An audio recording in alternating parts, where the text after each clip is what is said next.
저는 전북에 있는 전주여자고등학교에서 전 과목 이동 수업을 하고 애들이 각각마다 듣는 과목이 너무 달라요. A고는 여자고등학교, B고는 남자고등학교예요. 환호성 질러야죠. 그렇죠. 일단 좋아요. 네, 그러면은 그러면은 난리 납니다. 네. 지금 서론이 상당히 깁니다. 얼마나 말을 길게 하시려고. 이제 시작이에요. 요즘에 대학교나 고등학교에서는 어떤 이제 자기의 의견을 자유롭게 개진하기 위해서 익명으로 운영되는 게시판이 있대요. 이제 일명 대나무숲이라고 불려지는데, 임금님기는 당나귀기를 외쳤던 게 이제 대나무숲에서 외쳤기 때문에 이 게시판의 이름이 대나무숲이 아닌가 싶어요. 두 분의 선생님이 고교학점제를 운영하는 데 있어서 약간 어떤 애로사항이 있는지 사연을 보내주셨습니다. 그래서 그 사연 두 개를 또 제가 한번 읽어볼 테니까요. 사연을 들으시고 거기에 대한 이야기를 좀 나눠보도록 하겠습니다. 자, 첫 번째 사연 주신 분은 경북 1고등학교의 김수민 선생님이 보내주셨네요. 제가 아까 대나무숲이라서 익명을 보호한다고 했는데 이제 실명을 공개를 하셨습니다. 실명을 다 공개했습니다. 이분은 자신 있나 봅니다. 자, 소개를 한번 해보겠습니다. 안녕하세요. 고교학점제를 운영 중인 경북 1고등학교에서 일반 사회 과목을 담당하는 김수민입니다. 저희 학교가 고교학점제를 시행하면서 학생들이 배우는 과목이 굉장히 많아졌어요. 그래서 같은 반에서도 각각 시험 과목이 다 다르다 보니까 선택 과목에 따라 각자 시험장으로 이동해서 시험을 치르거든요. 여기서 우픈 해프닝이 생겼습니다. 어느 날 시험을 무사히 치르고 정리를 하는데 한 교실에서 OMR 카드가 한 장이 더 발견되는 사건이 있었습니다. 예를 들어 시험 인원이 10명이라고 하면 OMR 카드가 11장이 나온 거죠. 귀신이라도 들어와서 시험을 친 걸까요? 감독 선생님들은 모여서 도대체 왜 이런 결과가 나온 거지? 하고 단체로 멘붕에 빠졌습니다. 도대체 한 장 남은 OMR 카드의 주인은 누구인가? 귀신이 아니라면 범인은 누군가? 미궁에 빠질 뻔한 미스테리는 결국 담당 과목 선생님께서 그 과목의 수강 학생과 OMR 카드에 적힌 이름을 전부 비교해보고 나서야 풀렸습니다. 한 학생이 자기 과목을 확인하지 않고 친구들을 따라서 시험장에 들어가 시험을 치른 겁니다. 자기 과목도 아닌데요. 범인은 저희 학교에서 유명한 양궁 선수였어요. 저희 경북 1고는 양궁으로 굉장히 유명한 학교인데 고교학점제를 시행하면서 운동과 함께 원하는 수업을 들으면서 학교 생활에 열심히던 친구였는데 그날따라 피곤했는지 양궁부 친구를 따라 친구 따라 강남 갑니다. 시험도 친구 따라 강남 갑니다. 홀린 듯 다른 교실로 들어간 거예요. 그 학생은 시험지를 받고 나서 뭔가 잘못된 걸 알았는데 말하기가 민망해서 그냥 모르는 내용임에도 시험을 치고 만 거죠. 이런 오픈 해프닝 이후 저희는 꼭 학생들에게 자신의 과목과 명단을 확인하고 시험장에 입장하도록 2번, 3번 강조하고 있습니다. 작년부터 고교학점제 연구학교로 지정되어서 고군분투 학생들에게 다양한 교육의 기회와 선택권을 제공하기 위해 노력 중인데 이런 재밌는 사건도 있었네요. 개인적으로 고교학점제는 선생님들이 전문성을 발휘할 수 있는 좋은 제도라고 생각합니다. 그만큼 이런 해프닝과 같은 과도기 과정도 슬기롭게 극복해 나가야겠죠. 고교학점제와 대한민국 고등학생 그리고 우리 경북 1고등학교 모두 파이팅입니다. 박수 한번 보낼까요? 자, 이런 일들이 벌어지네요. 네. 실제로 이렇게 시험을 쳐보면 네, 자기 네. 과목이 아닌 곳에 가 있는 학생들이 이런 네, 경우가 있나요? 있죠. 있어요? 네, 저희 학교는 전 과목 이동 수업을 하고 애들이 각각마다 듣는 과목이 너무 달라요. 네. 그래서 시험 볼 때 정말 처음에 그런 식의 좀 오류가 있었어가지고 복도에서 선생님들이 대기하고 있다가 애들 교실로 막 집어다가 갖다 넣어주고 막 이런 작업들을 하고 나서부터 저희 수능 이제 그 다음 시험서부터는 수능에서 시험 보듯이 네. 응시 현황표 갖고 들어가서 부감독과 전감독이 애들 하나하나 다 학번이랑 확인하고 그렇게 해서 네. 시험을 보고 아이들도 자기 응시 현황표가 다 있거든요. 네. 그렇게 해서 매번 이동해서 그렇게 시험을 보고 있습니다. 그러니까 충분히 일어날 수 있는 매 일이에요. 과목마다 이동을 하는 겁니까? 네네네. 거의 전쟁터네요, 시험 네, 날이요. 대학교에서 시험 보듯이 자기가 수강하는 과목을 따라서 시험 보러 가는 거예요. 그래서 어떤 날은 이제 한 과목만 시험 보고 가는 애들도 있고 어떤 애들은 한 4과목 시험 보고 가는 애들도 있고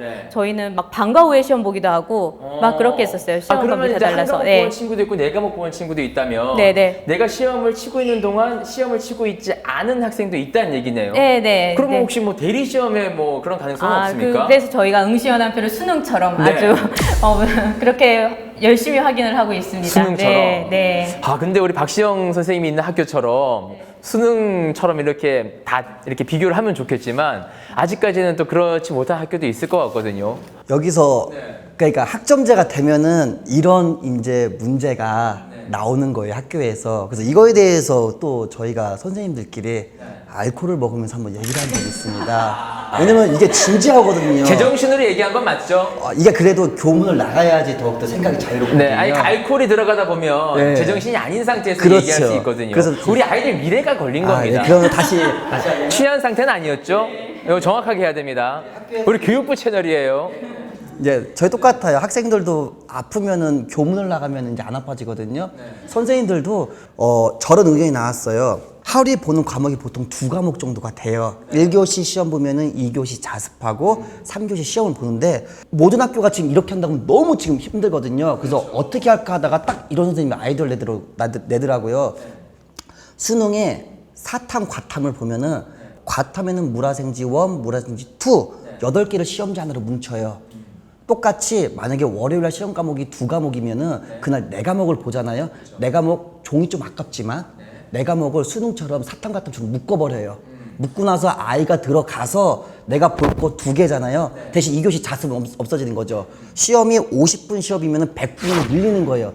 100분 안에 네가 풀고 싶은 거 하나 풀고 그럼 50분 끝났다. 다음 시험 네가 다시 꺼내라. 꺼내서 보고 그러면 거기 학교 학생들은 그냥 자기 자리에서 오늘 내가 보고 싶은 것만 보는 거예요. 근데 이런 게 매뉴얼에는 없어요.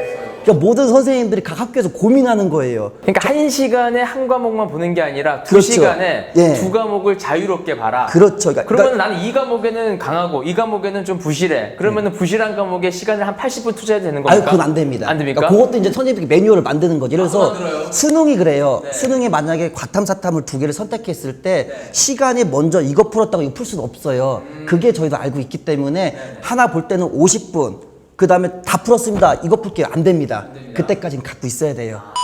코로나19가 이제 확산되면서 제가 이제 뭐 헬스장이나 커피숍만 가도 이렇게 QR코드를 찍으라고 하거든요. 그러니까 그런 것처럼 지금 이제 전면 도입이 되는 시기는 2025년이에요. 아직 5년이나 남았습니다. 우리 선생님 같은 경우에는 수능처럼 일일이 다 대면하고 매 시간마다 이렇게 하기에는 선생님들의 에너지가 너무 또 힘드니까 생각보다 이게 저희도 저 방법을 고민을 했었거든요. 네. 그리고 저거를 진짜로 운영을 해보려고 경기도교육청에서 상당히 저 부분에 대해서 했었는데 저게 생각보다 저렇게 시험지 꾸러미를 만들고 그 꾸러미 안에 들어가는 과목들끼리 같이 편성을 하고 이게 간단하지가 않더라고요. 네. 그게 더 어렵고 힘들어서 사실 그게 편제상에 나오지가 않아요. 시험 시간표가 아예. 네. 그러면서 이제 사실 뭐 좋은 방법들을 계속 고민을 하는 거죠. 아마 네. 그래서 5년이 아까 제가 제안했던 게 그 이제 다 얼굴이랑 확인하기가 힘드니까 QR코드 하나 찍고 들어가는 거 어떻습니까? 요즘 커피숍 가듯이. 그것도 좋은 것 같아요. 왜냐하면 네. 출석도 매 시간마다 저희도 다 매번 체크를 해야 되잖아요. 애들 이동 수업을 하면.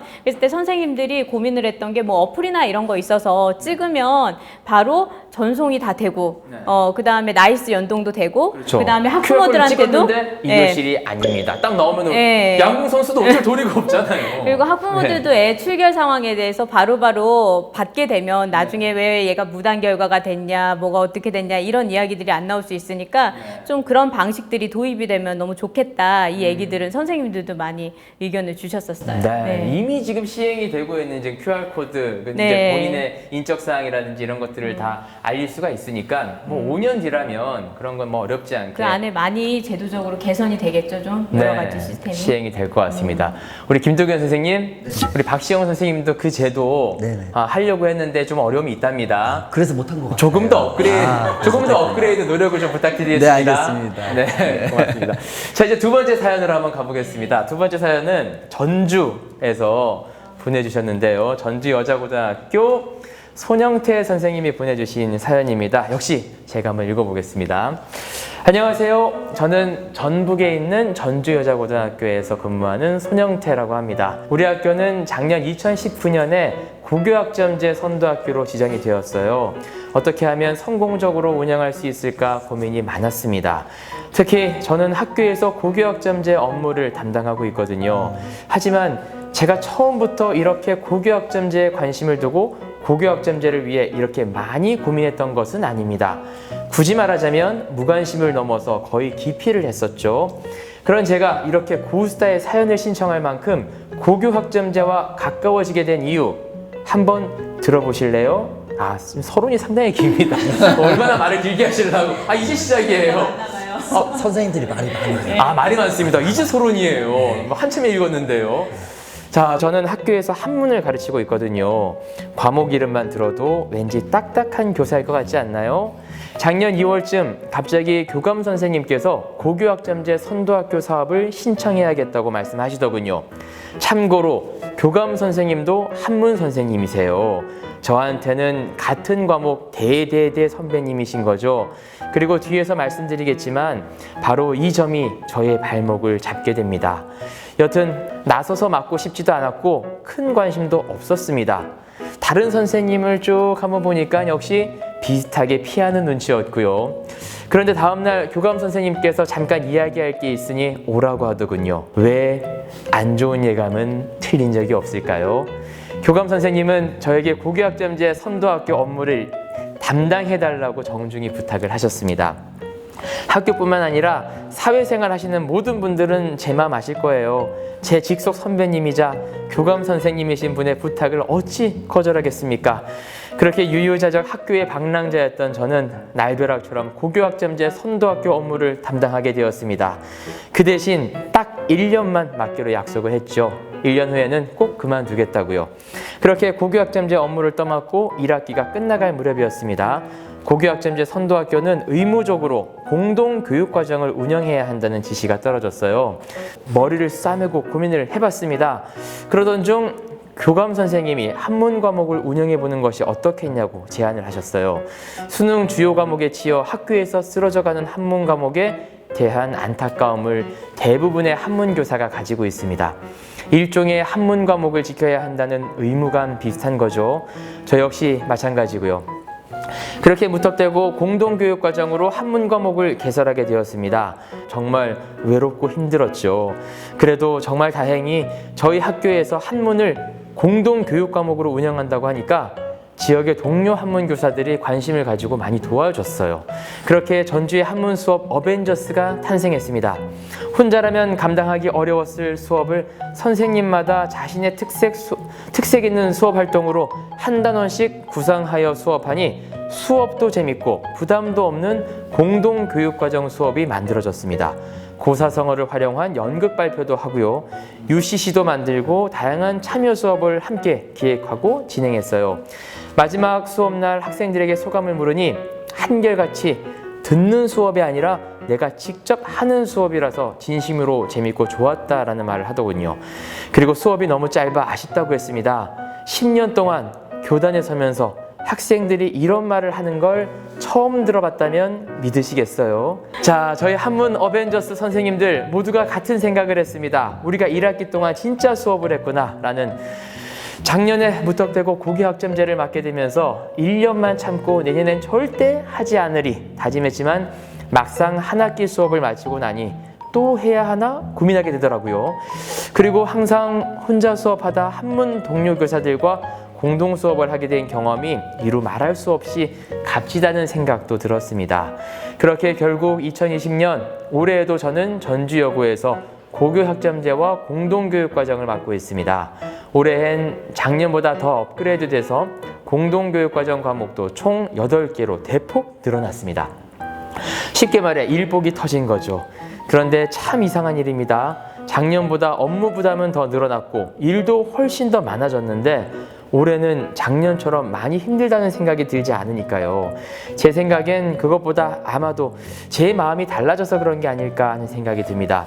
고교학점제를 하면서 미래 교육 변화와 방향을 예측해보는 일이 재밌어졌고 공동교육 과정 수업을 통해 아이들이 행복해하는 모습 속에서 내가 진짜 교사 역할을 하고 있다는 것도 저를 즐겁게 합니다. 그리고 지금 내가 하는 이것이 교사로서 옳은 일이라고 확신이 듭니다. 재미없는 이야기였죠? 좀 긴 얘기였네요. 네. 그래도 꼭 저처럼 고교학점제를 직접 운영하며 생각이 바뀐 한 사람의 이야기를 들려주고 싶었습니다. 두서없는 수다를 들어주셔서 고맙습니다. 박수 한번 낼까요? 아, 서러운 때 눈치챘습니다. 아, 상당히 이 정도는 뭐 소설이 아닌가 싶어요. 네, 감동적이네요. 책 한 권을 읽었는데 10년 동안 뭐 자기에 대한 자기 과목에 대한 어떤 프라이드가 좀 없었던 것 같고요. 그냥 이렇게 매번 반복되는 수업을 하신 우리 선생님인 것 같은데, 근데 이제 중간에 나온 얘기가 공동교육과정이라는 얘기가 나왔어요. 이게 뭐죠? 공동교육과정 운영이라는 게 뭐죠? 이제 학교에서 학생들이 신청을 하다 보면 네. 학생들이 원하는 과목인데 교원 수급이라든지 뭐 이런 것들 때문에 소인수가 신청해서 이제 수강을 이제 학교 안에서 편성을 못 해주는 경우가 있거든요. 그러면 이제 주변의 인근 학교들과 함께 그 과목을 개설을 해서 이제 인근 학교들의 그 과목을 신청한 아이들을 모아서 이제 같이 수업을 진행하는 게 공동교육과정이에요. 네. 그러니까 주변에 있는 학교 학생들과 함께 그 과목을 듣는 거죠. 네. 우리 학교 내에서의 과목만 하는 게 아니라 네. 주변에 있는 학교들과 같이 함께, 네. 수업을 만들고 네. 옆에 있는 선생님과 함께 수업을 만들어서 그 어떤 선생님의 어떤 특성이 반영될 수 있게. 네. 그럼 수업을 이제 돌아가면서 하는 겁니까? 그거는 아마 시도마다 다를 것 같아서 잘 모르겠는데 네. 저희는 이제 담당하는 경기도교육청 같은 경우에는 그 과목을 담당하는 선생님이 계세요. 네. 그래서 이제 그 선생님이 수업을 개설해서 이제 이렇게 하면 아이들이 수강 신청을 해서 이제 들어오게 되는데 실제 하지만 이제 보통 이런 과목들이 공동교육과정으로 개설되는 과목들은 뭐 전문교과라든지 진로선택 과목들이 많다 보니까 네. 프로젝트형으로 운영되는 과목들 이런 것들이 많거든요. 그러면 선생님 혼자 하려고 하면은 굉장히 어려울 수가 있어요. 근데 말씀하신 대로 주변에 있는 동료 교사들이 많이 도와줘서 좀 질 높은 수업을 만들어내신 거죠. 그 경험이 되게 있어서는 안 되는 예, 거죠. 옆에 같이 있는 도와주는 학교 거죠. 선생님도 예, 같이 같이 의욕을 내야 도와주시고. 어벤져스 팀이 탄생이 예, 됩니다. 정말 감동적인 얘기인 것 같아요. 네, 김동현 선생님, 실제로 충남당진에서도 이런 공동교육과정 합니까? 하고 있습니까? 우리가 일단은 공동교육과정 하면은 우리 선생님이 지금 말씀 되게 잘해줬는데 크게 네 가지가 있어요. 첫 번째는 학교 연합, 두 번째는 지역 연계, 세 번째는 온라인 공동교육과정, 마지막엔 대학 연계로 총 4단계로 가거든요. 학교 연합은 말 그대로 A고랑 B고가 너무 가까워요. 근데 A고는 여자 고등학교, B고는 남자 고등학교예요. 환호성 질러야죠. 그렇죠. 일단 좋아요. 네, 그러면은 소문이 난리 납니다. 네, 근데 남녀 공학이 아닌데. 그렇죠. 같이 근데 수업을 가질 수 여학 학교는 어떻게 보면 이제 문이과가 이제 없어졌거든요. 네. 근데 여학교는 어떻게 보면 문과 계열 선생님들이 되게 많아요. 근데 여학생들도 자기도 물리투가 듣고 싶은 거예요. 네. 근데 비고는 남고니까 이런 물리투가 너무 잘 된 거예요. 실험도 있고 뭐도 있고. 네, 네. 그럼 여기 이제 부족하니까 학교가 가깝잖아요. 네. 그럼 여기서 선생님들끼리 교육과정 부장님들이 학교에 조인을 해서 우리 이 과목 한번 열어보자. 서로 품앗이를 하는 거죠. 네, 이제 그렇게 해서 이제 학교 연합을 하고 지역 연계는 이제 그런 거예요. 그 지역 예를 들어서 제가 나름대로 당진, 네, 당진 해나루살이 좀 유명합니다. 네. 뭐라고요? 당진인데 당진 지역 연계는 당진시 당진교육지원청에서 주관을 하는 거예요. 그러니까 학교 연합은 2개, 3개로 하는 거면은 지역 연계는 그 지역에 있는 모든 학교가 네. 같이 수업을 듣는 거죠. 그러니까 그렇게 하면은 이제 좀 더 어떻게 될까요? 넓어졌죠. 네. 그러다가 이제 온라인으로 갔네요. 온라인으로 가면 그러니까 좀 이제 넓어지다 보면은 내가 이렇게 다른 학교에 가기가 좀 거리가 있으니까. 그렇죠. 온라인으로 만나게 되면은 이제 전혀 그런 문제가 공간적 제약이 여기까지가 없어지네요. 딱 하면 좋은데 응. 근데 충남은 되게 커요. 네. 태안이 있어요. 태안에는 애들이 적어요. 그렇죠. 그러니까 과목 선생님이 없는 과목이 너무 많은 거예요. 네. 그럼 저는 지구과학인데 지구과학은 이제 아이들이 선택을 많이 안 하더라고요. 네. 그럼 제가 만약에 수업 실수가 남아요. 네. 그러면 그 태안에는 지구과학 교사가 없어요. 그러니까 언젠가는 이제 될 것 같아요. 그러면 제가 온라인으로 그쪽 학생들은 과학을 2개를 열어준 거예요. 물리랑 지구과학. 네. 근데 물리 선생님이 있어요. 그럼 그 사람은 물리 수업하시고 네. 저는 외지에서 그쪽에서 쌍방향으로 온라인을 틀어주는 거죠. 아, 우리 학교에 그 지구과학 수업이 없더라도 네. 이제는 다른 학교에 그 수업이 있기 때문에 그렇죠. 온라인으로 들을 수가 있다는 예, 겁니다. 네, 그렇게까지 갔고 올해 이제 충남에서 처음으로 한 게 대학연계. 네. 이제 대학연계까지 어떻게 왔냐면 그런 거예요. 학생들이 전문교과 2에 있는 바리스타를 배우고 싶대요. 바리스타. 너무 좋죠. 네. 진로랑 관련돼 있으니까. 근데 학교에는 머신이 없어요. 어디에 있을까요? 근처에 대학교는 있죠. 네. 이제 대학교까지 연계가 되는 거죠. 대학교도 연관이 됩니까? 그렇죠. 과목에 있을 때 우리가 보통 전문교과 2는 특성화 고등학교인데 이 특성화 고등학교 관련된 과목들은 좀 힘들어요. 네. 근데 그 과목들이 대학교에는 되게 많거든요. 그래서 대학교에서도 이제 다 들어온 거죠. 그러니까 공동교육 과정이 공동이에요. 같이 하는 거잖아요. 초반에는 작게 시작했다가 점점 넓어지는 거죠. 그래서 이제까지는 봤을 때 아직까지는 충남과 경기도가 통합은 되진 않았지만 그 도끼리 안에서는 하나의 모든 시스템이 이제 연결됐다. 그러니까 제가 처음에 말씀을 이제 들을 때만 하더라도 그냥 단순히 옆에 있는 학교끼리 이렇게 뭐 교류를 하는 정도로만 생각했었는데 네네. 그게 아니라 우리 학교에 없는 수업을 온라인으로도 들을 수 있고 네네. 고등학교에만 제약이 된 게 아니라 대학교까지 연계가 되니까 네. 이거 뭐 시간과 공간 제약은 뭐 다 벗어날 수가 있는 근데 거네요. 여기서 좀 더하는 게 이제 그런 것 같아요. 더욱더 시너지 효과가 나면요. 마을 공동체예요. 마을 공동체. 네, 마을 공동체 지역에서도 되게 유명한 사람도 많거든요. 네. 그 선생님들이 분명히 저희 교사보다 뛰어난, 그러니까 자격증은 없지만 전문가일 수도 있어요. 그럼 그분이 학교에 들어와서 선생님과 팀티칭을 하면서 그런 관련된 과목도 이제 열 수가 있는 거죠. 대학생들하고도 같이 수업을 듣는 방법이 있습니까? 지금 현재는 그렇게는 안 하고 있습니다. 아직은 안 하고 있고 예, 근데 예. 대학까지는 연계가 되고 있고 네, 대학 연결했고요. 네, 조금 더 발전하면 노인대학하고도 연결하시면 네, 봉사활동까지 거기서 아, 그럼요. 효도까지 같이 버무리면은 뭐 완벽해질 수도 있을 것 같네요. 네, 맞습니다. 자, 이렇게 해서 두 번째 사연까지 들어봤는데 우리 선생님의 해박한 지식, 그 경험이 너무나 좀 도움이 된 것 같습니다. 오늘 사실 고스타 첫 번째 방송이에요. 그래서 우리 두 분의 게스트 선생님들이 좀 긴장을 하지 않을까 걱정을 많이 했습니다만 저에게 편안하게 이렇게 앉아 계시고 좀 풀렸습니다. 풀려가지고 네, 좀 풀렸습니다. 네, 아이도 풀리시고 네. 편안하게 얘기해 주셨는데 소감이 어떠신지요, 우리 박시건 선생님? 방송이 사실 이렇게 방송 나가는 거 처음이어가지고 굉장히 긴장을 많이 했는데 MC분이 워낙 잘 이끌어 주시고 네. 잘 하셔가지고 그냥 저도 편안하게 재밌게 잘 한 것 같아요. 네, 감사합니다. 우리 선생님 너무 편안하게 네. 거의 뭐 그런가요? 누워 계시다시피 편안하게 오셔가지고 네. 저도 아주 편안하게 했습니다. 네. 김도균 선생님 어떠셨습니까? 이제 교육부와 관련된 모든 사업은 우리 사회 선생님이 계속 보셔야 될 것 같습니다. 마음을 너무 편하게 하셔서 좋았고요. 네. 좋았고요. 이제 마지막인데 이제 막 생각을 좀 해봤더니요. 딱 그런 것 같아요. 교육을 갔을 때 너무 속도로만 안 갔으면 좋겠어요.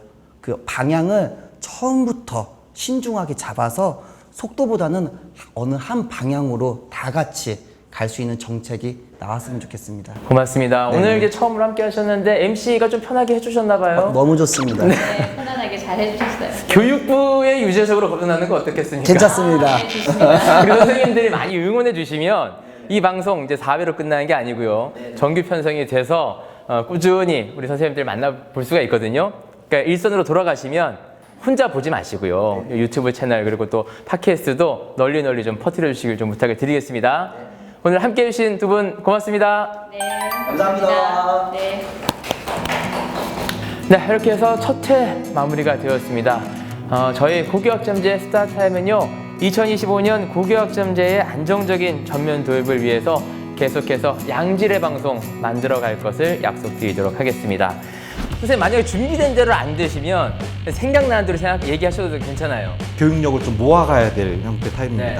교장 선생님의 뒷담화 점검하고 점검하고 혼내고 아, 이거 죄송한 마음도 있고 그랬구나라는 마음이 갑자기 듭니다. 굉장히 오늘 존경스럽습니다. 네, 다음 2회 방송에서는 교장 선생님들이 저희 고스타에 출연하신다고 합니다. 교장 선생님들은 학교 생활을 하시는 데 있어서 또 어떤 애환이 있으신지, 어떤 이야기들이 있으신지 기대 많이 해주시고 많이 시청해 주시길 바라겠습니다. 자, 그러면 고스타 첫 번째 방송 저는 여기서 인사드리도록 하겠습니다. 함께 해주신 여러분 고맙습니다.